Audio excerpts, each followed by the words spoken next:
নমস্কার বন্ধুরা, জিও হাব চ্যানেলে তোমাদের সকলকে স্বাগত জানাই। আজকে আমি যে বিষয় নিয়ে আলোচনা করব সেটা হচ্ছে ভারতের প্রধান প্রধান কৃত্রিম জলাশয়গুলো কোথায় রয়েছে, কোন কোন রাজ্যে এবং তাদের কি কি নাম। তো দেখো বন্ধুরা, এটা জিকের একটা খুব গুরুত্বপূর্ণ পোর্শন বলতে পারো, এছাড়া ভূগোলে তো এসেই থাকে। তো আমি এখানে সুন্দর করে ছকের মাধ্যমে দেখেছি যেটা গুরুত্বপূর্ণ সেগুলোকে আমি লাল কালি দিয়ে দেখানোর চেষ্টা করেছি। তো তোমরা চাইলে একটা নোট সুন্দর করে লিখে নিতে পারো, আর ভিডিওটা একটু না দেখে পুরো লাস্ট অবধি দেখো যাতে তোমরা বুঝতে সুবিধা হয়। এমনকি খুবই গুরুত্বপূর্ণ কিন্তু এই বিষয়টা হতে চলেছে। তো চলো বন্ধুরা, আজকে শুরু করি। ভারতের যে প্রধান জলাশয় দুটি রয়েছে সেটি দুটো ভাগ রয়েছে, একটা হচ্ছে প্রাকৃতিক জলাশয়, একটা হলো কৃত্রিম জলাশয়। দেখো, প্রাকৃতিক জলাশয় খুব বেশি নেই, সাধারণত দু তিনটেই আছে। যেমন পূর্ব কলকাতায় যে আছে জলাশয়, সেখানে কিন্তু প্রচুর পরিমাণে মাছ চাষ করা হচ্ছে, এটা খুবই গুরুত্বপূর্ণ। এছাড়া হিমাচল প্রদেশের একটা চন্দ্রতাল বলে প্রাকৃতিক জলাশয় রয়েছে, ওইটাও খুব প্রাকৃতিক, ভিউটা খুব সুন্দর। এটা খুবই একটা বড় জলাশয় বলতে পারো, কৃত্রিম মানে প্রাকৃতিক কিন্তু কৃত্রিম নয়। এরবার দ্বিতীয় নম্বরে যেটা আছে কৃত্রিম জলাশয়, ভারতবর্ষে মোটামুটি 65,000 মতো কৃত্রিম জলাশয় রয়েছে। তার মধ্যে যেগুলি গুরুত্বপূর্ণ আমি এখানে সেটাই তুলে ধরার চেষ্টা করেছি। তো চলো বন্ধুরা, প্রথমে যে কৃত্রিম জলাশয়টার কথা আসবো সেটা হচ্ছে মধ্যপ্রদেশের গান্ধী সাগর এবং ইন্দ্র সাগর। মধ্যপ্রদেশের যে ইন্দ্র সাগর রয়েছে না, এই ইন্দ্র সাগর নামক যে কৃত্রিম জলাশয়টা, সেটা হচ্ছে ভারতবর্ষের বৃহত্তম কৃত্রিম জলাশয়। এটা কিন্তু খুব গুরুত্বপূর্ণ, তোমরা লিখে নিতে পারো। দ্বিতীয় নম্বরে আছে রাজস্থানের কথা। রাজস্থানের রানা প্রতাপ সাগর। দেখো, আমি এখানে স্টার মার্ক লিখে দিয়েছি। অনেক সময় যে আছে যে পরীক্ষায় আসে রানা প্রতাপ সাগর কৃত্রিম জলাশয়টি কোন রাজ্যে অবস্থিত, বিভিন্ন অপশন থাকে, রাজস্থান, মধ্যপ্রদেশ, গুজরাট না মহারাষ্ট্র। তখন তোমাকে বলতে হবে এটি রাজস্থানে অবস্থিত। 3 নম্বরে যেটা আসি সেটা হলো গুজরাটের কথা। গুজরাটের উকাই সাগর জলাশয়টির যে নাম সেটা হচ্ছে উকাই সাগর। তারপরে আছে মহারাষ্ট্রের কথা। মহারাষ্ট্রের দেখো কয়না, এটা খুব গুরুত্বপূর্ণ। এটা পরীক্ষায় এইভাবে আছে যে কয়না যে কৃত্রিম জলাশয়টি রয়েছে সেটা কোন নদীর তীরে অবস্থিত, মানে কোন নদীর ওপরে এটা গড়ে তোলা হয়েছে, সেটা হলো কৃষ্ণা নদীর ওপরে। এটা কিন্তু খুবই গুরুত্বপূর্ণ যে কোন নদীর ওপরে এটা। তারপর যেটা আসি তেলেঙ্গানায় হলো নিজাম সাগর। দেখো লিখেছি আমি এখানে নিজাম সাগর। এরপর আসি অন্ধ্রপ্রদেশের কথা।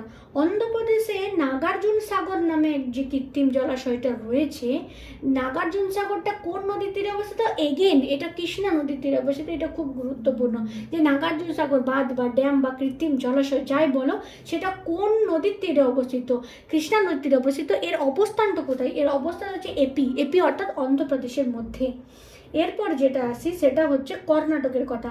কর্ণাটকে যে গুরুত্বপূর্ণ রয়েছে সেটা হচ্ছে তুঙ্গভদ্রা জলপ্রপাত। এছাড়াও কৃষ্ণা নদীর যে ভদ্রা, সেটাও গুরুত্বপূর্ণ। এছাড়া কৃষ্ণনাথ সাগর, অনেকগুলো রয়েছে কিন্তু কর্ণাটকে এই কৃত্রিম জলাশয়।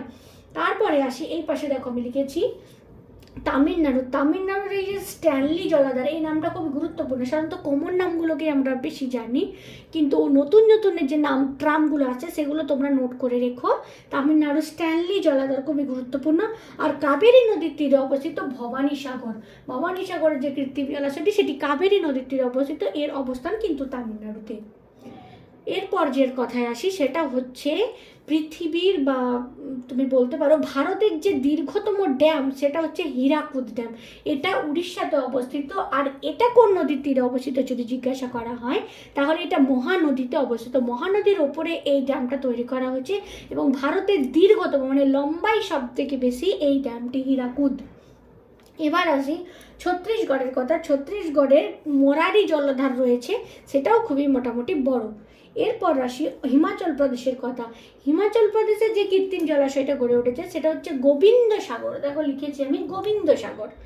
এরপর আসি ঝাড়খণ্ড রাজ্যের কথা। এই ঝাড়খণ্ড রাজ্যে কিন্তু অনেকগুলো কৃত্রিম জলাধার রয়েছে বা জলাশয় রয়েছে। তার মধ্যে মাইথন, পাঞ্চেত, তিলাইয়া, বেলপাহাড়ি, কর্ণাটক, গঙ্গার জলাধার কিন্তু খুব গুরুত্বপূর্ণ। এই যে বেলপাহাড়ি একটা আছে না, ঝাড়খণ্ডের বেলপাহাড়ি, এখানে কিন্তু প্রাকৃতিক ভিউটা খুব সুন্দর। আর বর্তমানে এখানে একটা পর্যটন শিল্প গড়ে উঠেছে, অনেকেই কিন্তু এই বেলপাহাড়িতে বেড়াতে যায়। এছাড়া তিলাইয়া ড্যাম, মাইথন, পাঞ্চেত গুরুত্বপূর্ণ তো বটে। মাইথন, পাঞ্চেত এগুলো শীতকালে প্রচুর মানে ভিড় তোমরা কিন্তু লক্ষ্য করতে পারবে। ঝাড়খণ্ডে এসে চাইলে এটা ঘুরে যেতে পারো।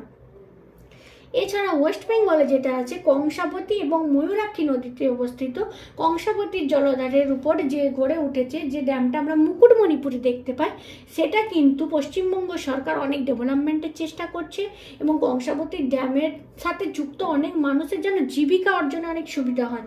কংসাবতী যে পর্যটন শিল্প গড়ে উঠেছে না, এই যে আমরা বেড়াতে যাই মুকুটমণিপুর, সেখানে পর্যটন শিল্প গড়েছে, দোকানদানি বৃদ্ধি পেয়েছে, জীবিকা নির্বাহ করতে পারছে, সেখানে প্রচুর মৎস্য চাষও কিন্তু হয়ে থাকে।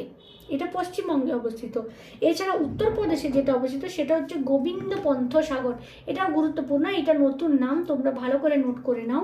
গোবিন্দ বল্লভ পন্থ সাগর বা গোবিন্দ পন্থ সাগর বলা হয়ে থাকে, এটা উত্তরপ্রদেশে কিন্তু অবস্থিত। তো বন্ধুরা, আমি এই সুন্দর ছকের মাধ্যমে প্রধান প্রধান যে ড্যামগুলো আছে বা কৃত্রিম জলাশয় বা বাঁধ যেগুলো আছে সেগুলো তুলে ধরার চেষ্টা করলাম। তার মধ্যে যে গুরুত্বপূর্ণ পয়েন্টটা সেটা লাল কালির মধ্যে দেখেছি, তোমরা সুন্দর করে এটা নোট করে নাও। আর ভিডিওটা কেমন লাগলো জানিও, অবশ্যই কমেন্ট করো, লাইক শেয়ার সাবস্ক্রাইব করতে তোমরা ভুলো না। তো চলো বন্ধুরা, আজ এখানেই।